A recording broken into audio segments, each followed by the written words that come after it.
We'll have a good time. Absolutely. Okay, sounds So good, man. it's great to meet you. Thank you for taking a minute out today. I appreciate it. Yeah, thanks, Joe. And as you know, probably by my interviews, I always begin with the COVID question. And I had mentioned I'd moved to Lee Summit. We're both in Lee Summit.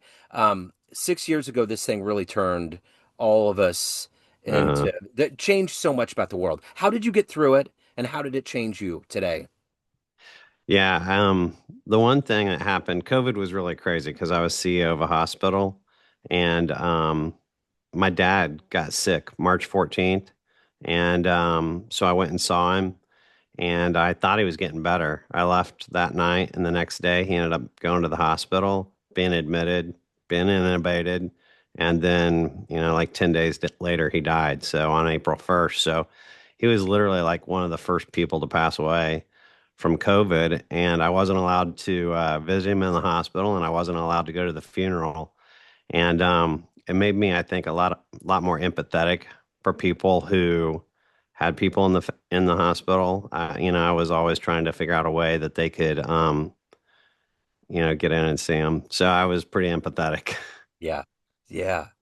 So I want to get into the work that you're doing, and to do that, kids always have the truth serum. I'm going to put you in front of a bunch of kids, 13 years old, it's career day, and they want to know what you do for a living. How do you explain it? Well, so I retired as a hospital CEO. Now I do healthcare consulting. I'm getting ready to do a big turnaround project for a hospital that's in very bad financial position. I grew up as always wanting to be basically a business person. And when you're in healthcare and you're the business person, you need to be in it for the right reason because you are kind of an outlier. You don't have any technical skills. You can't really help a patient. What you're trying to do is help the people who help patients. And so I think the big idea is my job is to figure out how to make limited resources go further and how to help people who are trying to help people. So I was originally wanting to get into sports broadcasting, and I kind of took a detour. I did pre and post game production for the Royals and kind of saw what the world of sports journalism was like. And I was like, I don't know. So I ended up getting a job at a healthcare consulting firm for a home health consulting and hospice. So I got to see the inside of that world. I worked with, it was in the 90s, it was before Cerner blew up. And I was over there in that complex across from North Kansas City Hospital. And I Right? worked with Mike Payne was the CEO, and I worked with his son Matt, and he was a financial whiz. He was a guru. So I got into that world and saw it, and I loved it. That was a wonderful time of discovery and realizing this healthcare behemoth that I didn't realize all the moving pieces. It's a massive, huge thing that I don't think people understand how it works. Yeah, I mean, healthcare is complicated. Number one, it's a field where there's a lot of capital requirements. There's a lot of government oversight, and you're expected to be perfect. And I think healthcare and probably airlines have a couple of things in common in that Uh-huh. regard. Yes. And I think people, I mean, there's so many moving parts. Even if you just took the billing of patients to make sure that you're charging the right amount, that it's mapped to the right place, that people are getting billed, not getting a self-pay bill, not getting a bill after they've left the hospital. Even just one side of the equation. And then you have the physicians and employment and not employment. And, physicians are frustrated because honestly, over the last 30 years, most of them are working at least 10 to 20% more, and most of them are making maybe 10% more in 20 or 30 years. And that's discouraging and it's frustrating. And they feel a little bit boxed in, and they're really smart people. And they've went into it 99% of them for the right reasons to help people. And so it's a frustrating environment sometimes in healthcare. With our emergency rooms, I think we've lost a lot of access to outpatient care that we used to have. It's not really incentivized probably as much as it needs to be. And so a lot of people are going to the urgent care or to an emergency room, and that it usually involves a lot of wait time. And if you've had an older parent, healthcare can become a full-time job. It's like I got an appointment tomorrow and then I got to follow up Wednesday and then I'm supposed to come in Friday for the appointment and it's become this full-time job sometimes when you have a really a healthcare crisis. So let's go back to your childhood when you were 13 at career day at your school. What did you want to be when you grew up? Probably a stock trader. I was Okay. always looking at, we had back then, I'm young, I'm kind of old. So back then, we would have in our careers class, we would get the Wall Street Journal in paper and you would look at the stocks and you got to pick like three stocks to buy, and pretend. And, they would move by a quarter of a point back then. And the bid ask, you didn't understand that, but it was a big spread back then because the high frequency traders have shrunk that gap quite a bit. And so the margin between the bid and the ask, the buy and the sell has shrunk a lot. But I just always thought stocks were really cool because they're like as a kid, you're like, you learn checkers, then you learn chess, you learn backgammon. And it's like, this is the ultimate adult game. Huh? It is. It certainly is. And I had no idea. I think, speaking of airlines, I think I got a bunch of frequent flyer miles. And in my early 30s, I got a subscription to the Wall Street Journal. That writing in the Wall Street Journal is fabulous. It was one of my favorite papers ever.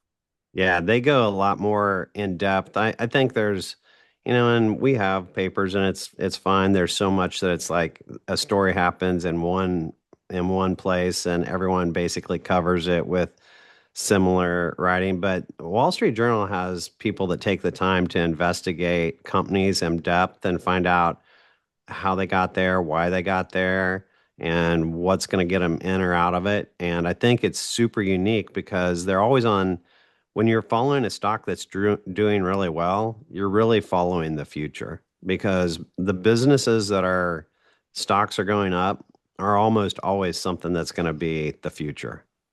So, are you originally from the Kansas City area? No, I grew up in a small town about 3,500, Beloit, Kansas, and I married a girl from Independence, Missouri, and so we lived next to her parents literally for 17 or 19 years, and it was wonderful. We have two adult kids now that wore a path between grandma and grandpa's house, and I had a lot of career opportunities I could have taken, but I just thought it was worth it to stay in town and be able to let my kids grow up next to grandma and grandpa.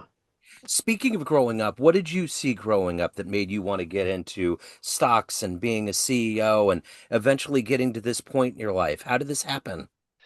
There was something about business, I've always been good at math, and then I found out about statistics, which was like I don't have a degree in statistics, but I have about 15 or 18 hours. And there was something about making something better that just seemed you could you could maybe find a better mousetrap. And everyone's like, why can't you just be happy with the mousetrap you have? And I just never could. So, talk to me a little bit about heroes, inspirations. Who has been that fuel that's allowed you to be successful and navigate through your career?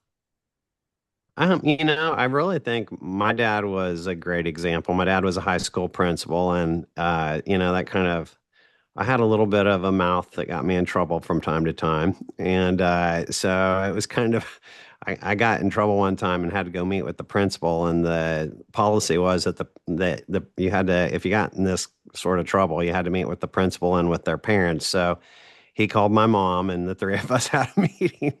And I was always afraid that because my dad told me right from the start, if you get in trouble at school, you're going to be in more trouble at home.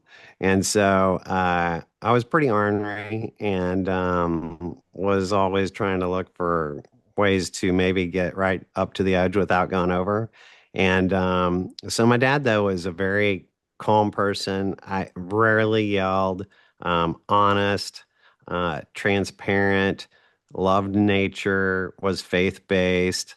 My mom was super faith-based too, and kind of really pushed me in that area.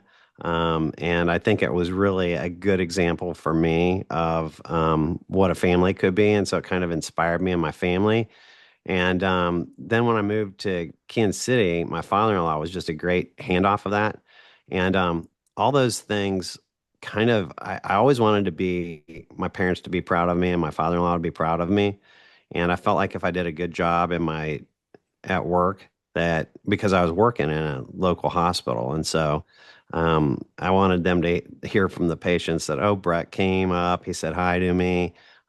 He prayed with me. I would go up to the floor and pray with patients if they wanted it, you know. And I thought that was important that you do the things that would make your parents and those who are your heroes proud of you. And I think work is a big part of our lives. And I think that was what was inspiring me. So, as a CEO, there's a lot going on. It's a high pressure situation. What was a business? What was a CEO? What was an organization that you emulated? That was something that you looked up to, that was a part, whether conscious or subconsciously, was a part of the fabric of how you led and how you operated.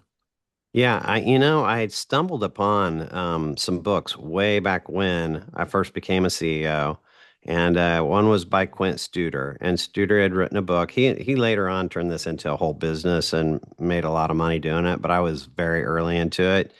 And he talked about how, the patient can be the center of healthcare. And then I found another organization called Plane Tree, which talked about how the smell of baking cookies on the floor could help people get better. Statistically, that's like it reminded them of home. How having natural light in the surgery department could make people have actually better outcomes.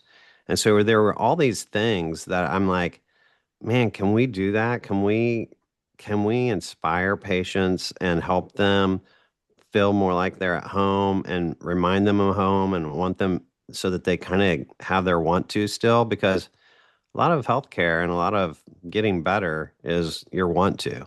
And so I kind of was inspired by those two organizations. And I implemented that by sending not myself or leaders to conferences about that, but by sending employees and mid-level people to those so that it kind of became it rose up from the ground up instead of Brett's idea down. And I think it created a huge win. And then we always would read a book together, one book a year, and it kept everyone on the same page so that everyone was using the same language, everyone had the same, ideas of where we were going. And I think that would be the two things. I always got great employee satisfaction scores. It was one of the probably hallmarks. That and financial performance were the two things I was really good at. So I got to know, speaking of books, Wisdom That Leads to Soul Rest. Talk to me about this book. How did the idea come about? Talk to me a little bit about putting this book together. Yeah, so me and a buddy heard someone talk about taking 3 sabbaticals a year. And it's you hear about sabbaticals, you think it's for either rich people or pastors or teachers. And the way this was presented is this is something anyone could do. And so, I kind of looked into sabbaticals, and the whole Sabbath thing was something that you don't just slow down. I hear a lot of people talking about slowing down. This is actually stopping. And so the idea is like the Sabbath is something that starts at sundown with rest, and then the next day you spend in sabbatical. And then if you look at the creation story, man was created on the 6th day, seventh day was rest, the 8th day was the day he went in the field. So it was working from rest, not to rest. So I'd went on 25 of these sabbaticals. We started this in 2014, me and this one guy, and we did probably 6 or 7, and no one joined us. And then a couple people started joining us, and pretty soon we had 35 to 40 people that would come on these little retreats with us. They started Saturday night with a big dinner, and they ended Tuesday morning with a breakfast. But in between, we would fast and we would have solitude. We wouldn't talk except for in the evenings around the campfire where we would just kind of talk about what was going on. And so I got back from my 25th one of those, and I'm like, man, these are so powerful. Someone should write a book about this. Yeah. And so I was going to do like 25 lessons from 25 sabbaticals, and I went on the back porch and I started dictating. And a bunch of it ended up being just leadership lessons that I'd learned through being a manager of, starting out with 20 people to 1,500 people. And it was something that I realized that when you draw a bow back, even though it feels like you're pausing, you're stopping, it's an intentional pause, you actually can go further. And I realized I was more creative and I was, feeling more at peace. And I think that's a big idea that comes with sabbaticals is that you get a baseline of what peace is. And I kind of just felt, I think I was almost inspired to do it by that 25th sabbatical. I almost felt like I was called to do it. So talk to me a little bit about the energy every day for you to do the work that you do at a high level. You have a soul to take care of, you have responsibilities, but what is that energy every day for you to do this? Well, for me, the most important thing, and I'm not great at it, and I try so hard to be great at it, but my body won't create, it won't cooperate always, is if you can get your sleep, I think that is literally the baseline of everything, Yeah. of your physical energy. And the thing is, you can try and shortcut that. God set up these like ebb and flow and these, your heart beats, then it rests. He set up these rules of the universe. When I was a kid, I read this article in Men's Health Journal, and it talked about sleeping for 15 minutes and then being awake for an hour and 45 and then sleeping for 15 minutes. I don't know if you've heard of that, Yeah. but it's never been successfully implemented. But for some stupid reason, I thought I would try it. You'll almost kill yourself if you try to do that. And so I think the number one thing for my energy is to get a good night's rest. I try and stay away from too many stimulants. I still drink probably too much coffee, but I do cut it off at 11 a.m. most days. And I try not to eat junk food. I think that the single ingredient, when you look at the ingredients, the food is the ingredients. So apple, beef, you know, orange, banana, those are the ingredients. There is no ingredient list. And so I think physically is probably one of the most important ways to stay um, energized. But then the book I kind of call the Old Farmer's Almanac for the mind, body, and soul. You can't hold on to grudges. You can't stay angry. You can't say yes to everything. If you're good at what you do and you're a servant's heart, people are always going to ask you to do a ton of things. And Yeah. if you say yes to everything, you're going to be spread too thin.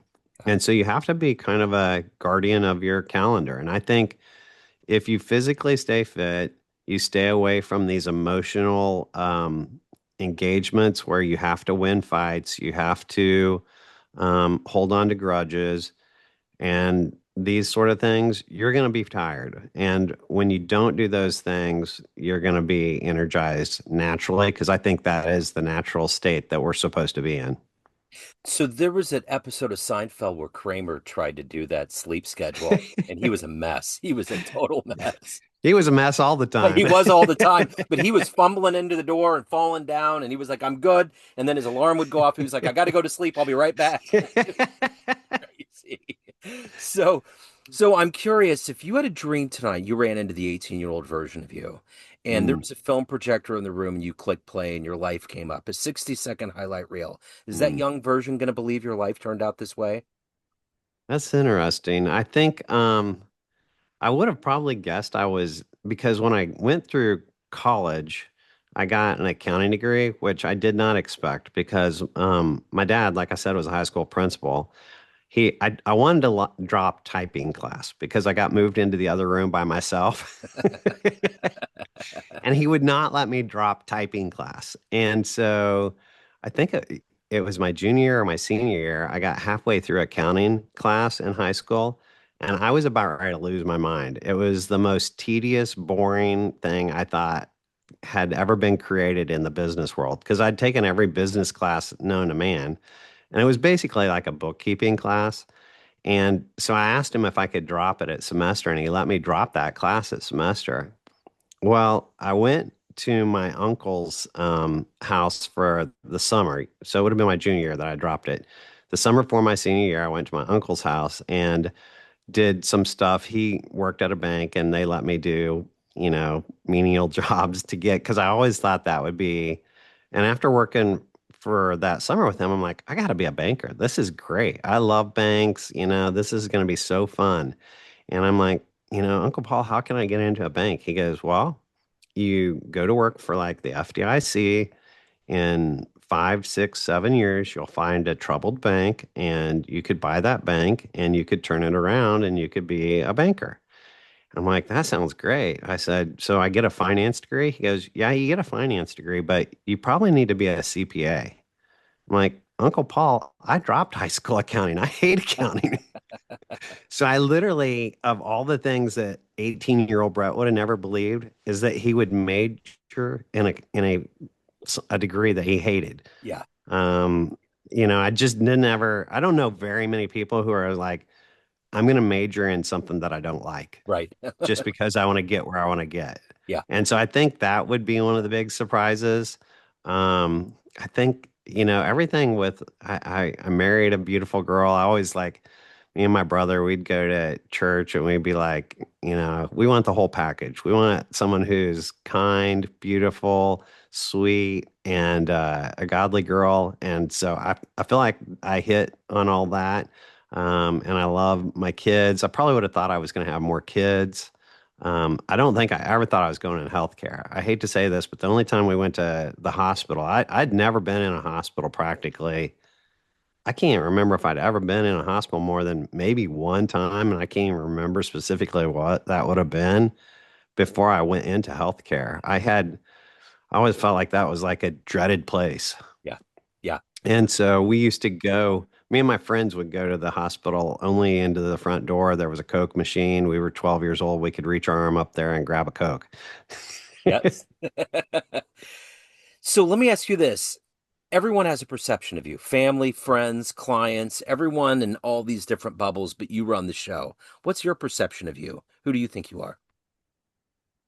Yeah, I think I'm someone, and it's interesting because there's a great quote in my book about the fact that if an autobiography is not to be believed unless it reveals something horrible, because a life viewed from the inside is just a series of failures.